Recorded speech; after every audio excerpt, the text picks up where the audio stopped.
Jadi hal-hal buruk tentang pengalamannya, tentang referensinya, tentang pendidikannya yang masih buruk dan lain-lain, itu menjadikan kita memiliki mental block, ya, mental rasa takut. Kenapa? Kalau orang nggak pernah punya pengalaman, tiba-tiba dijadikan pemimpin, dia mungkin ngerasa nggak mungkin deh gue bisa nih. Orang tidak punya pendidikan, nggak mungkin nih bisa.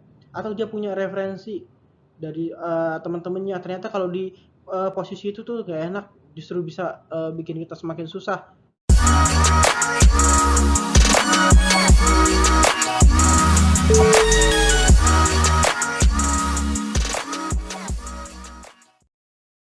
Ya, Assalamualaikum warahmatullahi wabarakatuh. Bertemu lagi dengan mata kuliah kita. Kali ini kita akan membahas atau bermateri mengenai mental block. Bagaimana menemukan dan menghancurkan penghambat yang ada pada diri kita. Jadi kalau kita bicara mengenai apa sih mental block itu terdiri dari 3 bagian yang ada pada manusia. Yang pertama itu yaitu rohani dan spiritual. Kemudian ada emosi, jiwa, mental, pikiran, psikologis atau yang dikenal dengan IQ. Kemudian BQ yaitu raga, jasmani, fisik, tubuh, dan biologis. Nah, kalau kita bicara 3 bagian tadi, jadi ada kejiwaan kita, ada kerohanian kita, dan juga secara fisik kita. Nah, kita akan mendefinisikan dulu nih, apa sih yang dimaksud dengan mental block itu? Yaitu cara berpikir dan berperasaan yang terhalangi oleh ilusi-ilusi yang sebenarnya hanya membuat kita terhambat melangkah menuju kesuksesan. Jadi kita tuh selalu berpikir bahwa ada banyak hal yang tidak mungkin, banyak hal yang membuat kita ragu, banyak hal yang beranggapan bahwa kita tidak sanggup atau tidak bisa melakukan hal itu. Padahal kalian belum pernah mencobanya, padahal kalian belum pernah melakukannya, padahal kalian belum pernah berusaha atau mengupayakannya, tetapi kalian sudah merasa takut dan tidak berani untuk melangkah melaksanakan apa yang diperintahkan atau yang sebenarnya kalian inginkan. Ketakutan itu tumbuh di dalam diri kalian. Kemudian, apa sih fungsi mental block? Mental block itu sebagai alat proteksi diri oleh pikiran alam bawah sadar agar diri tidak mengalami suatu peristiwa yang menyakitkan lagi, baik secara perasaan maupun secara fisik. Jadi memang mental block ini juga sebenarnya membatasi diri kalian kalau kalian memang sebenarnya sudah nggak sanggup lah untuk mengerjakan sesuatu hal. Tetapi bukan berarti apa yang kalian lakukan itu benar-benar hanya berdasarkan keyakinan dan perkiraan, bukan analisis. Kalian tidak pernah merisetnya, kalian tidak pernah mencobanya, kalian tidak pernah mengupayakannya, ya. Tapi kalian langsung membatasi bahwa diri kalian itu tidak bisa. Ya. Padahal kalau dicoba ternyata realitasnya kalian itu bisa dan bahkan lebih baik dari orang-orang yang menganggap dirinya bisa. Jadi kalian juga harus tahu betul seperti apa mental block ini. Jadi kalau kita bicara tentang mental block, biasanya seperti apa sih, Pak, orang-orang yang memiliki gejala mental block? Pertama suka mengeluh. Ya kalau dikasih tugas ya kayak gitu, kayak mana ya banyak banget. Gimana gue ngerjainnya gitu ya. Oh, gue nggak bisa nih kalau disuruh jadi pimpinan. Kayak mana kalau gue disuruh jadi pemimpin? Apa teman-teman gue mau ngedengerin dan lain-lain. Kemudian memiliki virus perusak. Jadi dia ngompor-ngomporin ke temennya. Ah gila, udah nggak usah dikerjain aja. Banyak bener tugasnya nggak masuk akal ya. Oh, nggak mungkin kita bisa melakukan itu. Udah nggak usah didengarin pimpinan kita. Jadi dia akan mengompori teman-temannya supaya tidak menjalankan apa yang ditugaskan atau diberikan oleh dirinya. Atau apa yang menjadi angan-angannya. Udah nggak bisa, kamu nggak usah jadi polisi misalkan. Nanti juga kamu jadi tersesat dan lain-lain. Padahal itu kembali lagi kepada orang-orangnya. Kemudian ada konflik batin, jadi dia akan berbenturan antara keinginan dan juga rasa ketakutannya. Jadi kita akan melihat betapa besarnya rasa ketakutan yang akhirnya bisa menutupi niat dan juga keinginannya, sehingga orang-orang ini akan lebih sering konflik dengan batinnya. Kemudian tidak ada perubahan dalam kehidupannya, ya stuck dari dulu ya gitu-gitu saja, tidak ada perubahan. Dia tidak mau ambil resiko, ya. Kenapa? Dia sangat comfort di zona nyamannya, ya. Dia nggak mau ambil resiko, nanti kalau dia pindah, nanti dia berubah, nanti dia mencoba hal baru, dia takut gagal. Nah, ini yang sebenarnya harus kalian ubah, mindset ini yang harus kalian ubah. Salah satu mental block yang sebenarnya sangat berbahaya adalah karena tidak mau ambil resiko. Karena dia sudah nyaman dengan keadaannya, dia tidak mau ambil resiko bahwa perubahan yang belum pasti belum tentu menjadikan hidupnya lebih baik. Padahal kalau kalian ingin menjadi seorang yang lebih besar, kalian harus berani terus mengambil resiko. Pasti akan ada konsekuensinya. Misalkan nanti kalian bekerja harus mengambil resiko, tantangan, challenge, ya mungkin bisa penghasilan lebih kecil dan lain-lain untuk di awal. Tetapi dengan resiko yang besar, maka peluang kalian untuk menjadi sukses juga akan semakin besar. Kalau kalian resikonya kecil, maka peluang kalian sukses ya kecil juga. Ya, semuanya akan berbarengan. Dengan modal yang besar, peluang untung juga akan lebih besar dan lain-lain. Ya seperti itulah. Kalau resiko diambil, maka peluang juga akan lebih besar. Kemudian nih, penyebab mental block itu biasanya bad self image, bad experience, bad environment, bad reference, bad education. Jadi hal-hal buruk tentang pengalamannya, tentang referensinya, tentang pendidikannya yang masih buruk dan lain-lain, itu menjadikan kita memiliki mental block, ya, mental rasa takut. Kenapa? Kalau orang nggak pernah punya pengalaman, tiba-tiba dijadikan pemimpin, dia mungkin ngerasa nggak mungkin deh gue bisa nih. Orang tidak punya pendidikan, nggak mungkin nih bisa. Atau dia punya referensi dari teman-temannya, ternyata kalau di posisi itu tuh gak enak, justru bisa bikin kita semakin susah. Nah itu juga dia akan ada referensinya ke sana, dan itu membuat dia nggak baik deh, itu nggak baik gitu ya. Jadi hal-hal ini tentu saja akan membuat banyak sekali dari kita yang merasa bahwa kita akan merasa takut, kita tidak berani, gitu ya. Nah ini harus kita coba minimalisir sejauh-jauhnya. Jadi bad experience. Nah, ada virus-virus perusak nih yang membuat kita memiliki mental block. Yang pertama yaitu menyalahkan, ya. Kalau kita tidak berhasil dalam sesuatu hal, kita pasti akan menyalahkan, gara-gara dia nih, gitu ya. Gara-gara dia nih. Kemarin sih dia nggak ngasih tahu gue dan lain-lain. Kemudian beralasan, ya wajar gue kayak gitu. Orang gue cuman punya waktu belajar yang sedikit, ya wajar saya kayak gitu karena cuman saya tidak pernah belajar tentang, terus dia akan terus cari alasan. Kemudian pembenaran, ya enggak lah bener, pokoknya terus melakukan hal-hal yang menganggap bahwa walaupun dia salah dia akan tetap benar gitu ya. Kemudian gengsi, nah ini salah satu yang membuat kita semakin memiliki mental block gitu ya. Kemudian lazy atau malas. Malas ini yang akan membuat kita tentu saja tidak akan mau melakukan apa-apa. Rasa malas ini akan membuat kita menutup semua keinginan, mimpi, dan harapan kita. Rasa malas akan membuat kita terus melakukan pembenaran terhadap yang kita lakukan, beralasan terhadap apa yang terjadi salah pada menimpa kita dan menyalahkan orang lain.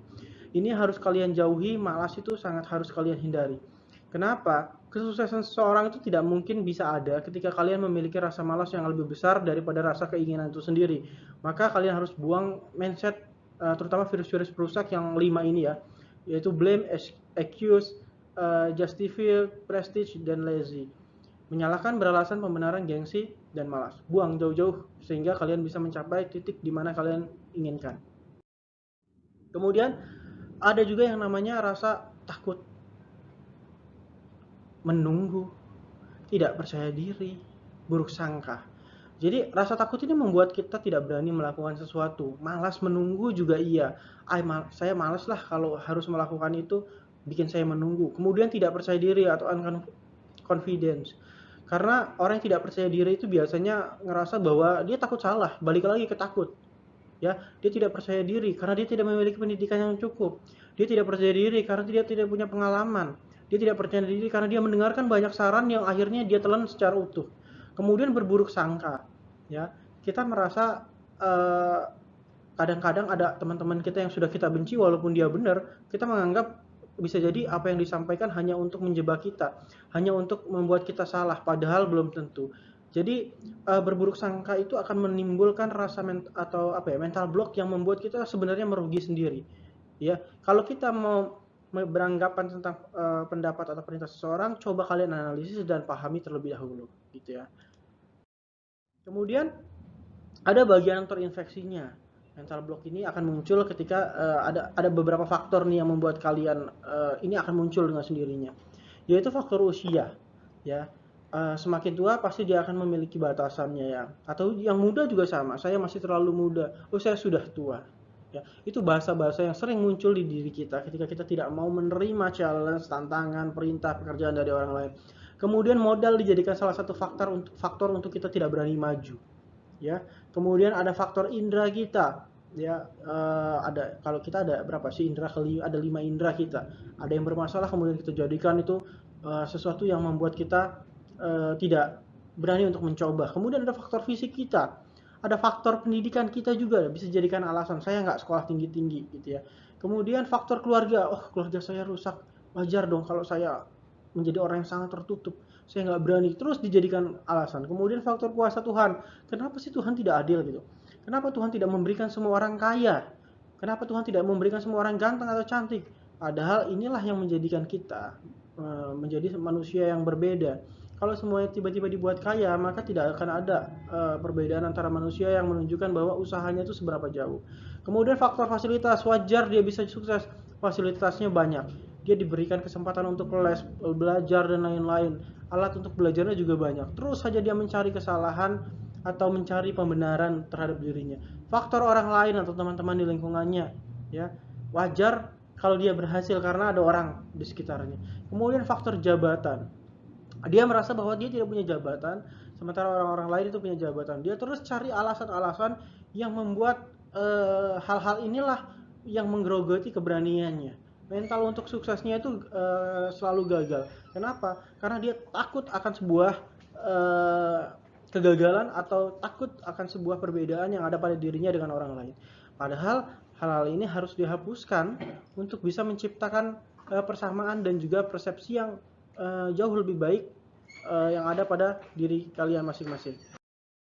Kemudian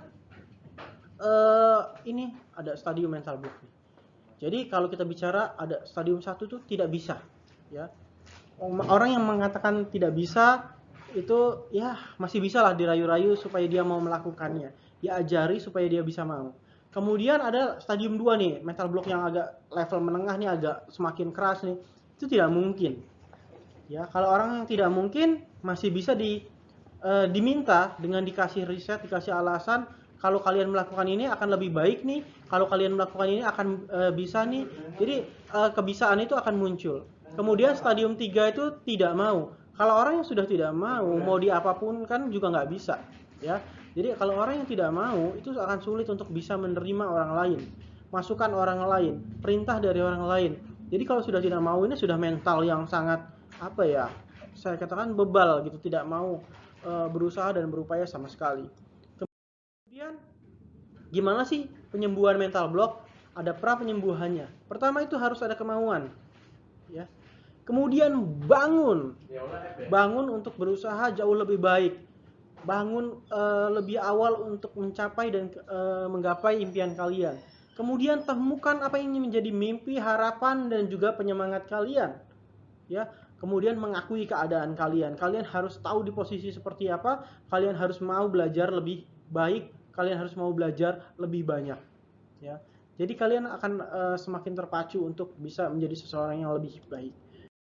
Kemudian ada penyembuhan obat penawar. Nah, ini ada penyembuhan nih, obat penawarnya apa sih? Kemudian yang pertama, ambil tanggung jawab. Kalian harus berani mengambil tanggung jawab. Kalau kalian ingin menghilangkan itu yang namanya mental block, belajar menghilangkan itu yang dinamakan mental block, kalian harus berani yang mengambil tanggung jawab. Kemudian melakukan pembuktian. Setelah kalian berani mengambil tanggung jawab, kalian harus berani melakukan pembuktian. Harus bisa melakukan pembuktian yang bahwa ketika kalian diberikan tanggung jawab, ketika kalian diberikan kesempatan, maka kalian bisa melakukan pembuktian dengan baik. Ya, kalian bisa melakukan sesuatu yang lebih baik. Kemudian memperjelas sasaran hidup kalian, semakin spesifik, visualisasi, naikkan level secara bertahap sehingga itu bisa membuat daya saing kalian menjadi lebih baik. Kemudian hadapi dan jalankan saja. Jadi jangan pernah takut bahwa ketika kalian sudah mengambil tanggung jawab kalian nggak bisa menjalankan, ya. Kalian harus berani hadapi saja, jalankan saja, belajar, ya, pelajari itu dengan baik ketika tanggung jawabnya sedang berjalan. Ini penawarnya, yaitu langkah pertama, pengetahuan dan keterampilan. Role modelnya siapa? Kalian boleh mengambil contoh. Kemudian fokus pada solusi, ya. Kembalikan perspektif respons, rasionalkan penyebab, respon, dan efek. Jadi kalian analisis secara keseluruhan ketika kalian ingin mengambil suatu keputusan. Kemudian ambil sisi positif dari setiap permasalahan yang ada. Ya, kalau kalian mengambil sisi negatif dari semua masalah yang ada, maka semuanya akan negatif dan tidak akan pernah benar. Kemudian file memorinya kalian simpan, ya, sehingga ini menjadi pembelajaran nantinya ketika kalian ingin melakukan hal yang sama, kalian sudah tahu, ya, bagaimana itu bisa menjadi kesalahan atau bagaimana supaya itu bisa menjadi sebuah kesuksesan. Kemudian ubah sudut pandang. Kalau kalian melihat dari satu titik, ya, terhadap satu titik tertentu, maka ubah sudut pandangnya menjadi sudut pandang yang lebih baik, ya. Cari view yang baru, cari view yang berbeda, ya. Kemudian ditulis dan lakukan pengucapan dengan baik, ya. Kalian sampaikan apa yang menjadi keinginan kalian.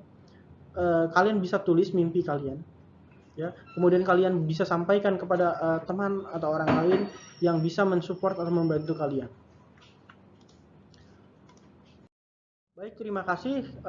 Sekian untuk materi hari ini. Bagi kalian apabila ada pertanyaan bisa kalian tulis di kolom komentar atau juga bisa ditanyakan melalui grup WhatsApp. Terima kasih. Wassalamualaikum warahmatullahi wabarakatuh. Mohon maaf apabila ada salah-salah kata.